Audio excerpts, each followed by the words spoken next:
오후 4시 10분. 가게 안쪽 벽에 걸린 시계를 바라보고 있는데 문에 달린 작은 종이 울렸습니다. 딸랑. 나는 고개를 들었습니다. 한 남자가 가게 안으로 들어오고 있었습니다. 40 후반쯤 되어 보였습니다. 깔끔한 셔츠에 어두운색 바지를 입고 있었지만 얼굴에는 조금 지친 기색이 묻어 있었습니다. 남자는 가게 안을 잠시 둘러보더니 주머니에서 손목시계 하나를 꺼냈습니다.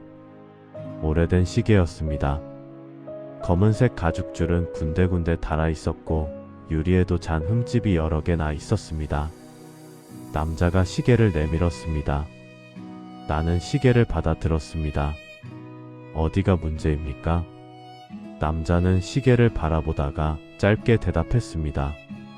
한번 봐주세요. 그러죠. 나는 작업대 앞에 앉았습니다. 코끝에 돋보기 안경을 걸치고 시계를 살펴봤습니다. 시침과 분침을 확인하고 초침의 움직임도 살폈습니다. 째까, 째까, 째까. 규칙적인 소리가 들렸습니다. 나는 벽에 걸린 시계와 시간을 비교해 봤습니다. 오차도 거의 없었습니다.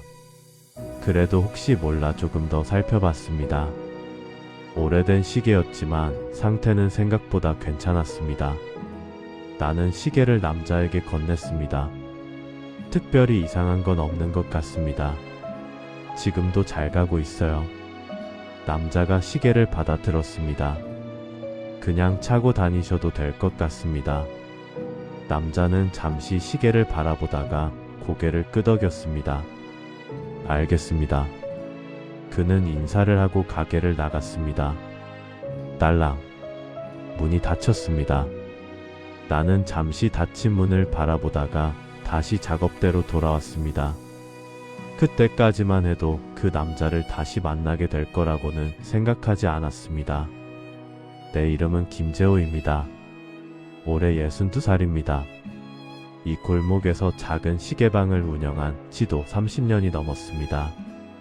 시계를 고치다 보니 손은 많이 거칠어졌습니다. 손등에는 작은 상처 자국이 남아있고 손가락 마디에는 굳은 살이 박여 있습니다. 돋보기 안경을 쓰지 않으면 작은 부품을 제대로 볼 수 없을 정도로 눈도 예전 같지는 않습니다. 그래도 시계가 내는 소리만큼은 아직 잘 구별합니다. 태엽이 제대로 감기는 소리, 톱니다가 어긋나는 소리, 건전지가 다 되어 힘없이 움직이는 초침 소리. 시계는 거짓말을 하지 않습니다. 고장이 났으면 반드시 어딘가에서 티가 납니다. 그리고 그 남자의 시계는 정말 멀쩡했습니다. 다음 날 오후 4시 10분. 딸랑. 나는 고개를 들었습니다. 어제 그 남자였습니다. 남자는 말없이 가게 안으로 들어와 주머니에서 시계를 꺼냈습니다. 어제 오셨던 분이죠? 남자는 고개를 끄덕였습니다. 그리고 시계를 내밀었습니다. 한번 더 봐주세요. 나는 조금 의아했습니다. 어제 확인해 드렸는데요. 남자는 별다른 설명을 하지 않았습니다. 나는 잠시 그를 바라보다가 시계를 받아들었습니다. 알겠습니다. 이번에는 처음보다 더 자세히 살펴봤습니다. 돋보기 안경을 고쳐 쓰고 시계 뒷면에 작은 나사를 하나씩 풀었습니다. 뚜껑을 열고 안쪽을 들여다봤습니다. 태엽 상태를 확인하고 톱니다가 맞물리는 부분도 살폈습니다. 축이 마모되지 않았는지 확인하고 작은 붓으로 먼지도 털어냈습니다. 오래된 시계라면 흔히 생기는 정도의 먼지만 조금 보였습니다. 특별한 문제는 없었습니다. 나는 다시 조립한 뒤 시계를 귀 가까이 가져갔습니다. 째까, 째까. 소리가 일정했습니다. 이상 없습니다. 남자가 나를 바라봤습니다. 확실합니까? 네. 어제보다 더 꼼꼼하게 확인했습니다. 그래도 문제를 찾지 못했습니다. 남자는 시계를 받아들었습니다. 한동안 손바닥 위에 올려놓고 바라봤습니다. 그러다 조용히 말했습니다. 그렇군요. 그는 인사를 하고 가게를 나갔습니다. 딸랑. 문이 닫힌 뒤 나는 한동안 작업대에 앉아 있었습니다. 시계가 고장난 것도 아닌데 왜 같은 시계를 다시 가져왔을까? 하지만 그때는 더 묻지 않았습니다. 그리고 세 번째 날, 오후 4시 10분. 나는 무심코 벽시계를 바라보고 있었습니다. 4시 8분, 4시 9분, 그리고 4시 10분. 딸랑. 문이 열렸습니다. 나는 헛웃음이 나왔습니다. 또 오셨네요. 남자는 이번에도 시계를 내밀었습니다. 나는 시계를 받아 들고 물었습니다. 이번에는 어디가 문제입니까? 한 번만 더 봐주세요. 이번에는 바로 작업대에 올려놓지 않았습니다. 나는 남자의 얼굴을 잠시 바라봤습니다. 사흘째 같은 시간, 같은 시계, 같은 부탁. 그제야 조금 이상하다는 생각이 들었습니다. 나는 다시 돋보기 안경을 썼습니다. 시계 뒷면을 열고 부품을 하나하나 살폈습니다. 이번에는 초침의 움직임까지 한참 동안 지켜봤습니다. 하지만 역시 아무 문제가 없었습니다. 나는 시계를 닫고 남자에게 건넸습니다. 이 시계는 정말 이상이 없습니다. 남자는 시계를 받아 들었습니다. 그리고 처음으로 아주 희미하게 웃었습니다. 감사합니다. 그가 돌아서려는 순간 나는 입을 열었습니다. 저기요. 남자가 멈췄습니다. 혹시 이 시계에 특별한 사연이라도 있습니까? 남자는 문고리를 잡은 채 한동안 움직이지 않았습니다. 그러다 천천히 뒤돌아봤습니다. 있습니다. 나는 기다렸습니다. 하지만 남자는 잠시 입술을 다물었다가 말했습니다. 아직은 말씀드리기 어렵네요. 그리고 가게를 나갔습니다. 딸랑. 그날 이후 나는 오후 4시 10분이 가까워지면 무의식적으로 벽시계를 바라보게 됐습니다. 다음 날도 4시 10분이 됐습니다. 하지만 남자는 오지 않았습니다. 그 다음 날도 오지 않았습니다. 일주일이 지나도록 모습을 보이지 않았습니다. 나도 점점 그 남자를 잊어가고 있었습니다. 그러던 어느 비오는 오후였습니다. 오후 4시 10분. 딸랑. 문이 열렸습니다. 남자가 서 있었습니다. 나는 자리에서 일어났습니다. 한동안 안 오셨네요. 남자는 시계를 꺼내지 않았습니다. 대신 가게 안쪽 의자에 조용히 앉았습니다. 나는 따뜻한 차 한 잔을 내왔습니다. 남자는 두 손으로 컵을 감싸 쥐었습니다. 핏소리가 가게 안까지 들려왔습니다. 한참 동안 아무도 말을 하지 않았습니다. 그러다 남자가 입을 열었습니다. 선생님. 네. 그 시계가 멀쩡하다고 하셨죠? 네. 남자는 창밖을 바라봤습니다. 사실 저도 알고 있었습니다. 나는 그를 바라봤습니다. 시계가 고장난 게 아니라는 걸 처음부터 알고 있었습니다. 그런데 왜 계속 가져오신 겁니까? 남자는 한동안 대답하지 않았습니다. 그러다 낮은 목소리로 말했습니다. 혼자 보고 있기가 힘들어서요. 나는 아무 말도 하지 않았습니다. 남자는 천천히 자신의 이야기를 시작했습니다. 그의 이름은 한성우였습니다. 48살. 그리고 그 시계는 26살 때 친구에게 받은 것이었습니다. 친구의 이름은 박민석. 둘은 22살 때 같은 공장에서 처음 만났다고 했습니다. 처음에는 그저 함께 일하는 동료였습니다. 하지만 이상하게 마음이 잘 맞았습니다. 퇴근 후 같이 밥을 먹고 술도 마셨습니다. 월급날이면 어디에 돈을 쓸지 함께 고민했고 힘든 일이 생기면 가장 먼저 서로를 찾았습니다. 그 친구가 가장 친한 친구였습니까? 내가 묻자 성우는 고개를 끄덕였습니다. 제 인생에서 가장 오래된 친구였습니다. 성우는 손에 들고 있던 시계를 바라봤습니다. 이 시계도 그 친구가 줬습니다. 26번째 생일이었습니다. 성우는 생일을 별것 아닌 날이라고 생각하고 지나가려 했지만 민석은 작은 상자 하나를 내밀었다고 했습니다. 상자를 열었을 때 들어있던 것이 바로 이 시계였습니다. 비싼 시계는 아니었습니다. 하지만 성우에게는 세상에서 가장 소중한 시계가 됐습니다. 그러던 어느 겨울날, 두 사람은 크게 다퉜습니다. 지금 생각하면 정말 별것 아닌 일이었다고 했습니다. 하지만 그날은 둘 다 감정이 격해져 있었습니다. 성우는 친구에게 심한 말을 했습니다. 다시는 보지 말자고 했습니다. 성우의 목소리가 떨렸습니다. 그 친구도 화가 난 얼굴로 돌아갔습니다. 그게 마지막이었습니다. 그날 오후, 민석은 집으로 돌아가던 길에 사고를 당했습니다. 성우가 병원으로 달려갔을 때는 이미 늦었습니다. 친구는 세상을 떠난 뒤였습니다. 그리고 친구의 손목에는 그 시계가 있었습니다. 사고 때문에 유리에는 작은 금이 생겼지만 시계는 멈추지 않았습니다. 성우는 그 시계를 가지고 집으로 돌아왔습니다. 그 뒤로 20년이 흘렀습니다. 시계는 계속 작동했습니다. 물론 건전지가 다 되면 멈췄습니다. 그럴 때마다 성우는 새 건전지를 갈아줬습니다. 20년 동안 한 번도 건전지를 넣는 일을 잊지 않았습니다. 나는 조용히 물었습니다.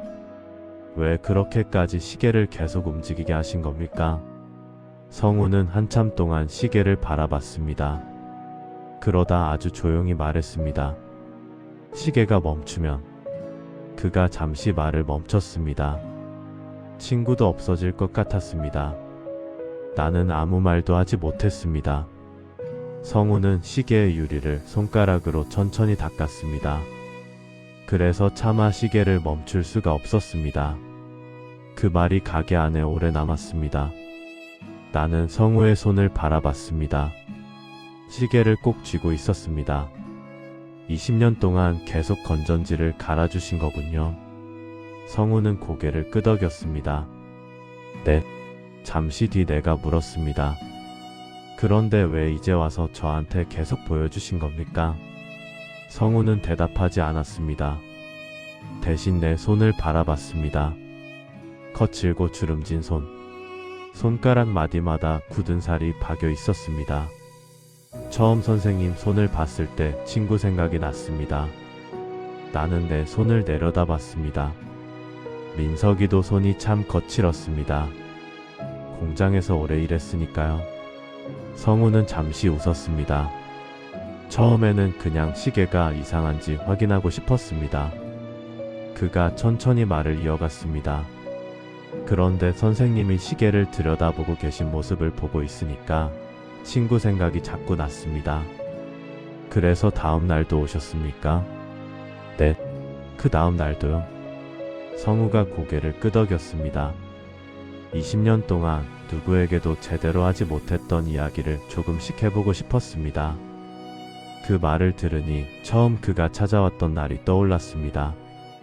말없이 시계를 내밀던 모습, 다음 날 다시 찾아와 같은 부탁을 하던 모습, 그리고 세 번째 날 끝내 아무 말도 하지 못하고 돌아가던 모습. 나는 그제야 알 것 같았습니다. 그가 확인하고 싶었던 건 시계의 상태가 아니었습니다. 20년 동안 혼자 간직했던 기억을 꺼내도 괜찮은지 확인하고 있었던 겁니다. 그 뒤로 성우는 가끔 가게를 찾아왔습니다. 매번 시계를 가져오지는 않았습니다. 어떤 날은 친구 이야기를 했고 어떤 날은 젊었을 때 자신이 얼마나 철이 없었는지 이야기했습니다. 민석이 좋아했던 음식, 둘이 함께 갔던 바닷가, 월급날이면 돈을 다 써버리고 며칠 동안 라면을 먹었던 이야기. 그런 이야기를 하면서 성우는 가끔 웃었습니다. 처음 만났을 때보다 얼굴이 조금씩 편안해지고 있었습니다. 어느 날 성우가 다시 시계를 들고 찾아왔습니다. 선생님, 이것도 한번 봐주세요. 나는 시계를 받아 들고 웃었습니다. 또 이상이 없을 텐데요. 성우도 웃었습니다. 그래도 한번 봐주세요. 나는 작업대에 시계를 올려놓았습니다. 돋보기 안경을 쓰고 뒷면을 열었습니다. 시계는 여전히 잘 작동하고 있었습니다. 다만 오랫동안 사용한 탓에 안쪽에는 먼지가 조금 쌓여 있었고 건전지가 닿는 부분도 깨끗하게 정리할 필요가 있었습니다. 나는 부품을 하나씩 확인하고 먼지를 털어냈습니다. 첩점도 깨끗하게 닦았습니다. 고장난 부분은 없었습니다. 그저 오래 사용한 시계가 앞으로도 계속 움직일 수 있도록 정비해주는 일이었습니다. 작업을 마친 뒤 시계를 조립했습니다. 나는 귀 가까이에 시계를 가져갔습니다. 째깍, 째깍. 처음 봤던 날과 똑같은 소리가 났습니다. 나는 시계를 성우에게 건넸습니다. 시계는 아직 멀쩡합니다. 성우가 시계를 받아들었습니다. 앞으로도 오래 쓰실 수 있겠네요. 성우는 한동안 시계를 바라봤습니다. 그러다 조용히 웃었습니다. 오늘은 조금 다르게 느껴지네요. 뭐가요? 4시 10분이요. 성우는 시계를 바라봤습니다. 예전에는 이 시간이 되면 그날 생각부터 났습니다. 그가 잠시 말을 멈췄습니다. 그런데 오늘은 그냥 시간이 지나가고 있다는 생각이 듭니다. 나는 아무 말도 하지 않았습니다. 성우는 시계를 손목에 찼습니다. 그리고 가게 문을 열었습니다. 딸랑. 그가 나가기 전 뒤돌아봤습니다. 선생님. 네.